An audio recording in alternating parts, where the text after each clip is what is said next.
Bienvenue sur Terre de Mission, l'émission religieuse de TV Liberté, en ce dimanche 14 janvier, deuxième dimanche après l'Épiphanie. Deux séquences dans cette émission. Tout d'abord, une rencontre avec Martial Bild à l'occasion de la parution des actes de la 22e Université d'été de Renaissance catholique sous le titre « Après la chrétienté ».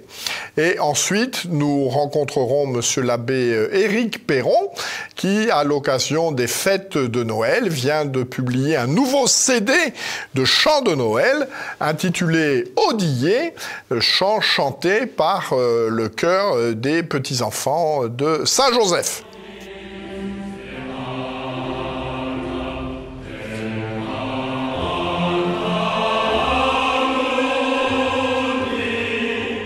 Bonjour Jean-Pierre Maugendre. Bonjour Martial Bild. Je suis à nouveau présent dans cette terre de mission. Ça devient une habitude. Méfiez-vous. Ne nous quittons plus. Méfiez-vous, allez. Fidèle à la tradition, vous venez de publier les actes de la 22e université, si je ne me trompe pas, de Renaissance catholique, intitulé « Après la chrétienté », un très bel ouvrage de près de 500 pages. Et en exergue de cet ouvrage, on peut lire que cela nous plaise ou non, nous vivons dans une société post-chrétienne. Est-il nécessaire de mobiliser tant de participants pour aboutir à ce constat? Alors le constat, c'est plusieurs choses. D'abord, c'est ce que nous avons cherché à faire quand on emploie un terme comme ça. Il faut commencer par le définir. Je crois que notre plan, il était en 3 parties. Qu'est-ce que la chrétienté ?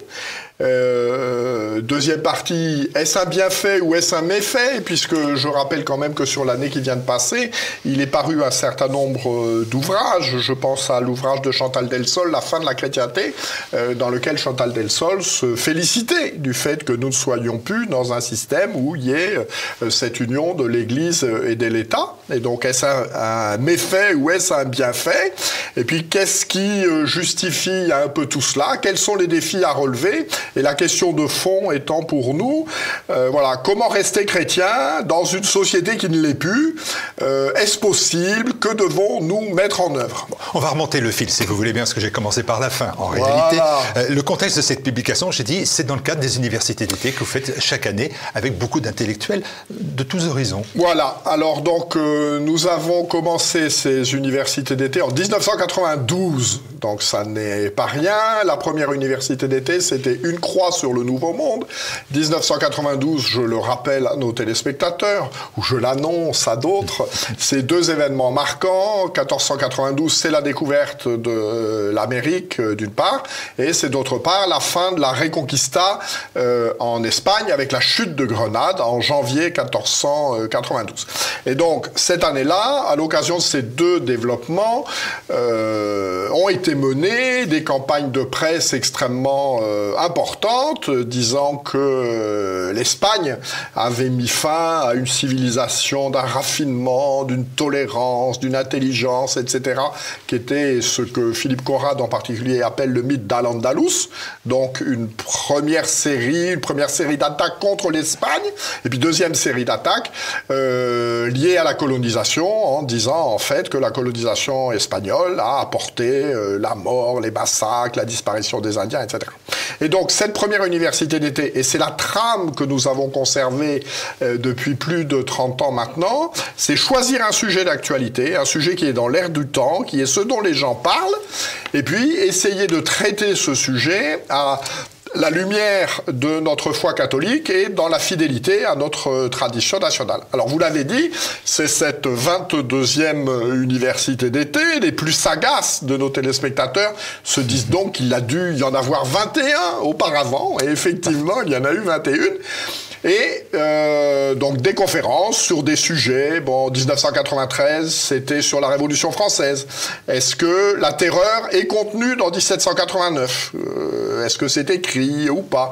Nous avons consacré également des travaux à l'Europe en 1997. Voilà. Donc une série de sujets qui constituent aujourd'hui, puisque nous avons regroupé tout cela donc dans 21 volumes.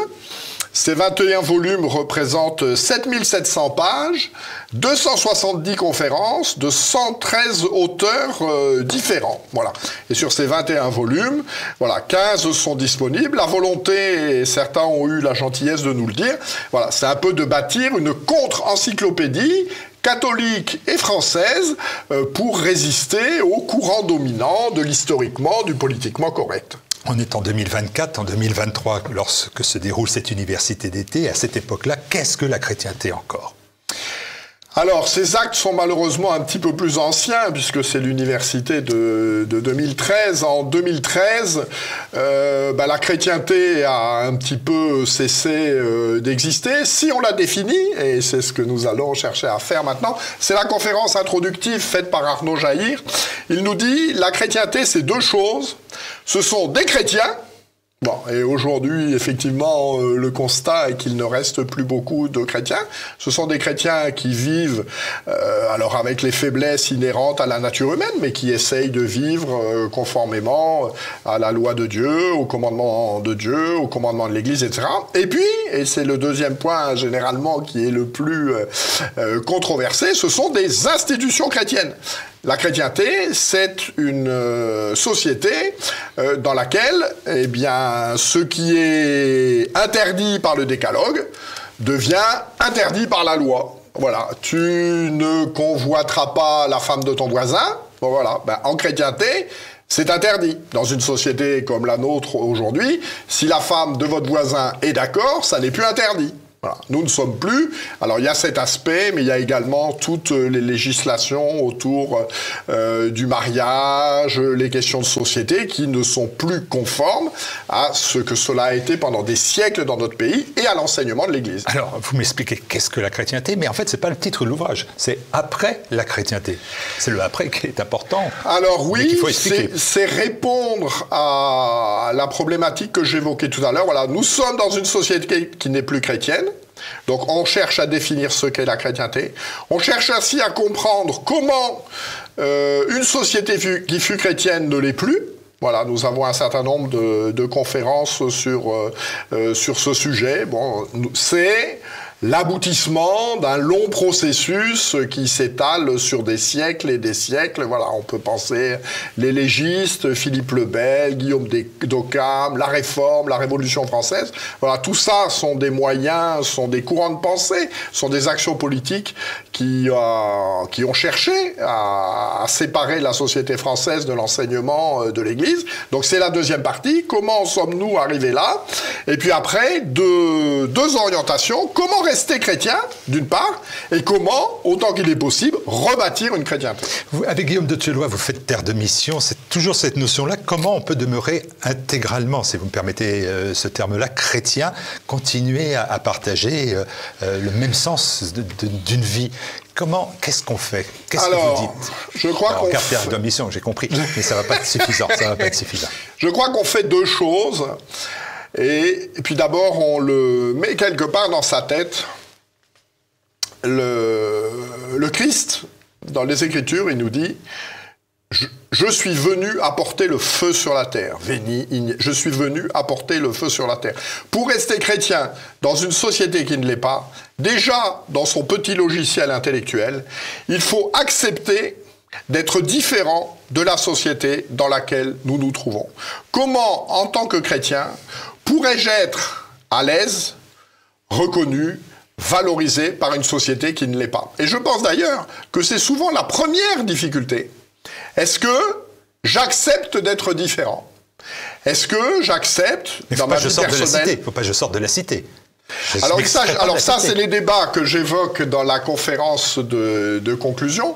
Il ne s'agit pas de sortir de la cité. Là, on a deux écoles. On a une école qui est l'école américaine, dont on a parlé sur TV Liberté, dans l'affiliation de Rod Dreher. Voilà, Rod Dreher, le Paris bénédictin, et dans lequel Rod Dreher, donc, qui est un Américain, dit voilà, on se regroupe entre nous, on vit notre christianisme ensemble, et puis, ma foi, les autres, ils se débrouillent, et surtout, on ne fait pas de politique. Bien. Je crois que ça n'est pas la vision française, qui est une vision incarnée, puis qui est une vision aussi illustrée par un certain nombre de penseurs. Je pense au Père Calmel en particulier. Alors il avait cette expression, les communautés chrétiennes, ils parlaient de bastions. Alors un bastion, c'est quoi? C'est quelque chose qui effectivement, d'une certaine manière, est à rebours des valeurs dominantes de la société, mais ça n'est pas un ghetto, Et c'est ce que vivent un certain nombre de communautés chrétiennes aujourd'hui. Voilà, nous nous regroupons en communautés qui partagent les mêmes valeurs, qui ont la même notion des relations sociales, la même notion du rapport avec Dieu, mais qui ne se mettent pas en dehors de la société. C'est-à-dire, je crois qu'un chrétien aujourd'hui, il a la responsabilité en particulier de prendre dans la société les responsabilités que ses capacités lui permettent d'assumer. Je développe à la fin, ça m'a beaucoup marqué, un ouvrage écrit par un dissident tchèque qui s'appelle Václav Benda. Václav Benda a écrit un livre qui s'appelle La police parallèle, alors police en grec, hein, P-O-L-I-S, et dans lequel il décrit la manière dont en Tchécoslovaquie, ils ont réussi à bâtir une contre-société et puis à placer au poste de responsabilité auquel les gens pouvaient accéder en attendant les événements providentiels qui permettraient à ces gens-là de prendre le pouvoir. C'est ce qui s'est passé à l'occasion de la chute du mur de Berlin. Donc je crois que cette forme de communautarisme chrétien, ça n'est pas un désintérêt de la vie de la cité, ça n'est pas un ghetto. Alors, vous avez parlé tout à l'heure, notion bienfait ou méfait. Vous tranchez. La fin de la chrétienté, c'est un méfait. Pourquoi? Nous sommes tous faibles. C'est déjà Ovide qui le dit. Je vois le bien, je l'approuve, je fais le mal. Chacun d'entre nous est comme ça, à des degrés divers. Eh bien, quand la loi me rend plus facile l'exercice de la vertu que la pratique du mal, eh bien, l'immense majorité des gens, ils suivent le courant général et ils font le bien de manière quasiment naturelle.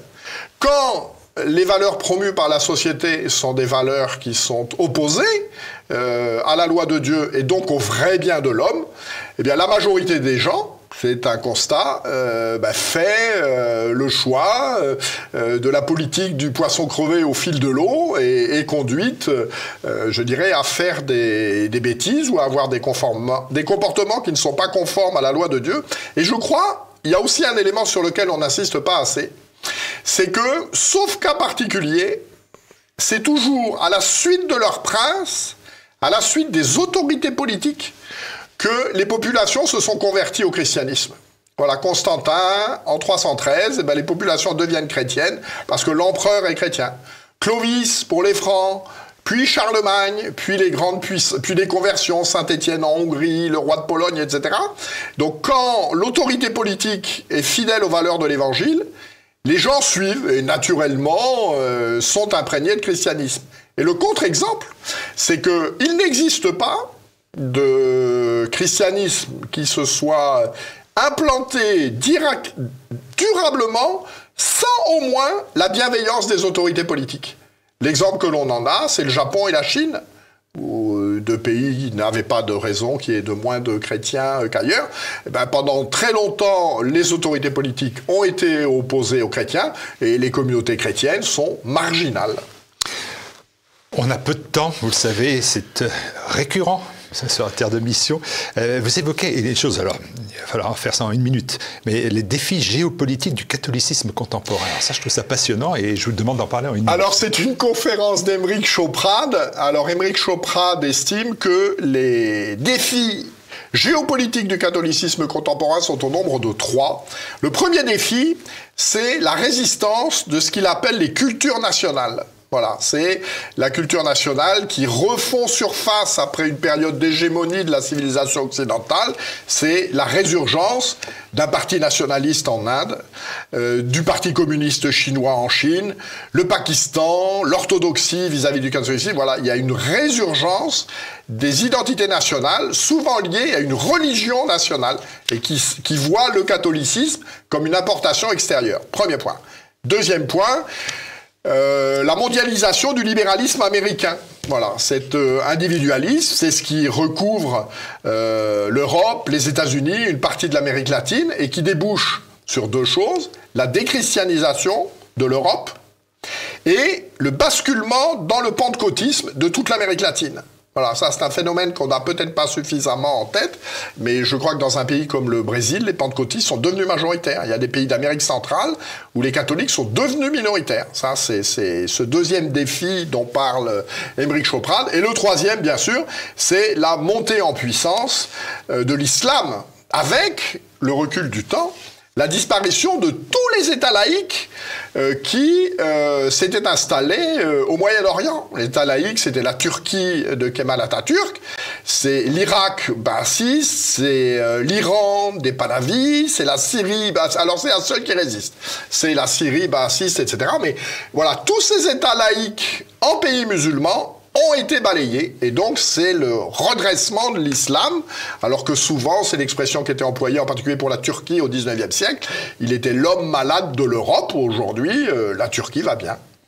Alors, ce sont les actes de la 22e université d'été de Renaissance catholique. C'était en 2013, pas en 2023, comme je l'ai dit précédemment, bien en 2013, au château de Baronville, dans l'Eure-et-Loire. Beaucoup de participants. Alors, deux choses. Les participants, tout de même, cette université d'été. L'idée aussi que ça reste d'une très grande actualité. Je parcourais les interventions. Elles sont aujourd'hui tout à fait en raccord, si vous me permettez l'expression, avec 2024. Et enfin, où est-ce qu'on se procure l'ouvrage en dehors de la boutique TVL, sur le site tvl.fr, à la rubrique boutique? Alors, on se le procure, bien sûr, sur le site de Renaissance catholique, renaissancecatholique.fr, alors en voyant que c'est les éditions Contretemps. Donc, ne soyez pas surpris si vous voulez payer par chèque. Voilà, c'est dans le cadre des éditions Contretemps. En voyant, ça n'a pas été évoqué, que dans cet ouvrage, en fait, il y avait deux parties. Il y avait un ensemble de conférences et ensuite un ensemble de tables rondes. Voilà, qui a permis d'augmenter le nombre de sujets abordés et le nombre de contributeurs. Bien sûr. On peut en citer quelques-uns. Thierry Hayet, Jacques Bompard, Gabriel Cluzel, Anne Coffinier, Laurent Dandrieux, Bruno Gollnisch, Michel de Gégère, Michel Jeanvaz, Xavier Lemoine, Philippe Maxence, Pierre Nicolas, Luc Perel, Frédéric Pichon, Émeric Pourbet, Grégory Pupink, Jeanne Smith, Jérôme Triomphe, Michel Valadier, Jean Vallier, Christian Vanesse, Thierry de Villegégu, et j'en ai oublié, ils m'en faudront à vie ou pour l'année 2024 seulement. Merci beaucoup, Jean-Pierre. Merci, Martial.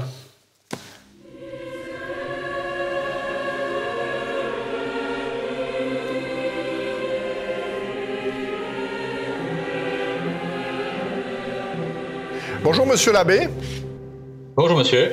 Donc vous êtes le directeur du chœur des petits chanteurs de Saint-Joseph, de l'école de Saint-Joseph des Carmes, et vous venez de sortir un 6e disque à l'occasion de Noël, un superbe disque Odillé. Alors commençons par le début. Qui constitue ce chœur? Alors les petits chanteurs de Saint-Joseph sont composés des élèves du secondaire de l'école Saint-Joseph des Carmes. Alors pas tous évidemment, mais les volontaires, disons, on a une sélection de volontaires. Parmi les volontaires, pour enregistrer un CD, on en prend une trentaine, voilà, parmi les meilleurs, pour pouvoir faire ce travail. Mais le chœur lui-même est composé de presque 60 élèves qui sont volontaires du secondaire de l'école Saint-Joseph des Carmes. Alors, quelles sont l'origine d'une part et l'histoire d'autre part de ce chœur ? Alors, l'école a toujours eu une chorale parce que la vie de l'école est centrée sur la liturgie, sur la messe. Et donc, pour la liturgie, il faut une chorale. Et pour que la liturgie soit plus belle, eh bien, il faut que la chorale soit plus belle. Alors, on a développé un petit peu cette chorale au fur et à mesure. Et si vous voulez, au bout d'un certain temps, il y avait un certain répertoire, la chorale a progressé, donc on a lancé les petits chanteurs de Saint-Joseph en donnant quelques concerts et en enregistrant 1, 2, puis 5, 6 CD afin de faire profiter tout le monde de la qualité de la chorale et puis aussi de faire en sorte que les enfants soient gratifiés dans leur travail et puis puissent avoir un CD pour garder le souvenir de leur travail de jeunesse, si on veut. Voilà. Alors, comment s'organise concrètement la vie des petits chanteurs? Comment concilier cet apprentissage musical avec quand même la scolarité? Exactement. Alors, c'est un peu le défi, c'est que c'est sur la base du volontariat, ça veut dire que ça implique quand même un esprit de sacrifice. On va prendre quelques récréations. Parfois, quand l'échéance s'approche, un peu de temps d'études, donc il faut que les garçons sachent s'organiser. Sachent être volontaires pour plutôt que d'aller jouer au foot ou au rugby une fois ou l'autre, et bien venir à la répétition. Et puis, de cette manière, sans empiéter sur le travail scolaire, on parvient à faire du très beau travail. Et puis, en fait, l'émulation vient parce que la qualité est là. Ils voient bien aussi que les adultes qui s'occupent d'eux sont investis. Et donc, finalement, petit à petit, ça produit de bons fruits. Alors, quel est votre répertoire? Alors, comme je vous disais, la chorale a pour fin première la liturgie. Donc, le répertoire est quasiment exclusivement sacré, mais c'est pas un principe... si vous voulez, on pourrait tout à fait faire d'autres choses, des choses plus profanes, plus amusantes peut-être, mais ce serait en plus. Donc ça s'est arrivé déjà, on a fait quelques spectacles, on a fait 3 fois une comédie musicale, parfois des petits concerts, enfin des petits chants profanes, un peu plus amusants, mais l'essentiel du répertoire est la musique sacrée. Et en fait, bien au fur et à mesure des années, quand on prépare des cérémonies, on prépare Noël, on prépare la Semaine Sainte, ensuite il y a les fêtes du temps pascal au 3e trimestre, on chante le répertoire qui correspond. Et puis quand on a un certain bagage, une certaine quantité de cantiques, de chants qui sont prêts, bien on enregistre un CD pour en faire profiter tout le monde. Alors que cherchez-vous à transmettre à ces enfants? Alors d'abord, l'importance d'une belle liturgie, voilà, qu'ils comprennent la nécessité de se donner à fond pour que la messe chantée, la messe solennelle soit la plus belle possible. Et puis ensuite, bien sûr, l'amour du beau, l'amour de la belle musique, parce que on se plaint, à juste titre d'ailleurs, que les musiques, disons, contemporaines flattent plutôt l'essence, les passions, mais c'est bien gentil de dissuader les jeunes d'écouter des musiques qui ne nous plaisent pas ou qui sont mauvaises. Il faut qu'ils aient le goût des belles choses. Et donc, de cette manière, en leur faisant chanter, en leur faisant s'initier à la musique sacrée, aux grands auteurs, eh bien, on leur ouvre un peu l'esprit sur le beau et sur la belle musique, pour essayer de les détourner de manière positive de la mauvaise musique. On ne détruit bien que ce que l'on remplace. Exactement. Alors, quels fruits pédagogiques observez-vous vis-à-vis des participants de ce chœur? Bien, le fruit de ce que je viens de vous dire, donc déjà une émulation pour la beauté de la liturgie, une émulation aussi pour le beau, parce que les enfants sont vraiment très motivés. De toute façon, vous imaginez bien que pour faire le travail que représente un CD, il faut des garçons qui soient motivés, qui soient enthousiastes. Donc il y a déjà ça. Et puis ensuite, bien, sur toute la vie de l'école, c'est vrai que ça met une bonne atmosphère, une bonne ambiance, parce que les enfants chantent. Les enfants, quand ils sortent de leur répétition, bien chantent les cantiques qu'ils viennent d'apprendre. Voilà, il y a vraiment une bonne ambiance. Les professeurs sont aussi ravis de voir leurs élèves sous un autre jour qui chantent de belles choses. Ça fait connaître aussi l'école autour de nous, parce que nous donnons des concerts un petit peu dans la région, parfois un peu plus loin, et ça a aussi un impact important. Alors, que contient ce CD Odillé, qui est l'occasion de notre rencontre? Alors, il contient 15 cantiques de Noël, plus un enregistrement d'orgue, un Noël de Daquin à l'orgue. C'est exactement ce que je vous ai dit. Ce sont des concerts de Noël des années précédentes. Voilà, on a fait au fur et à mesure du travail, on avait une certaine quantité de chants de Noël, et j'ai choisi une quinzaine pour les enregistrer, pour pouvoir diffuser ces CD. Et donc voilà, vous avez en particulier, alors je ne vais pas tout vous dire, mais parce que je vous laisserai découvrir, mais sur certaines pistes sur lesquelles je voudrais insister. Donc il y en a 2 en particulier qui sont très originales. Le Puer Natus Est, Puer Natus in Bethléem, qui a été écrit sur une mélodie grégorienne, qui est tout récent, qui a été écrit en 2023 par monsieur Jean-François Siot, qui est quelqu'un qui vient nous aider, un musicien, professeur de musique, qui vient nous aider à faire travailler les enfants pour la chorale. Et il a écrit cette pièce, ce motet, donc qui part de la mélodie grégorienne, et qui a écrit un arrangement polyphonique qui est très joli. Et une deuxième pièce, le Jesu Redemptor, donc qui a été écrit par un ancien élève qui fait des études de musique à côté d'autres études, et qui a écrit ce Jesu Redemptor, donc tiré de l'hymne de la fête de Noël, la première strophe de l'hymne liturgique de la fête de Noël. Donc tout à fait original. Et ces deux pistes-là, j'avoue que nous en sommes particulièrement fiers, parce qu'elles ont quelque chose d'original. Alors, quels sont vos projets pour les mois qui viennent? Des concerts, d'autres CD? Alors, les CD, pour l'instant, nous sommes à peu près sur un rythme de tous les 2 ans. Seulement, ça dépend quand même parfois tout simplement de la qualité de la chorale. Donc, c'est souvent au mois de septembre qu'on décide si oui ou non on fait un CD en fin d'année. Donc, cette année, il n'y a pas de nouveau CD prévu. En revanche, on prépare dès maintenant une petite tournée de fin d'année au mois de juin.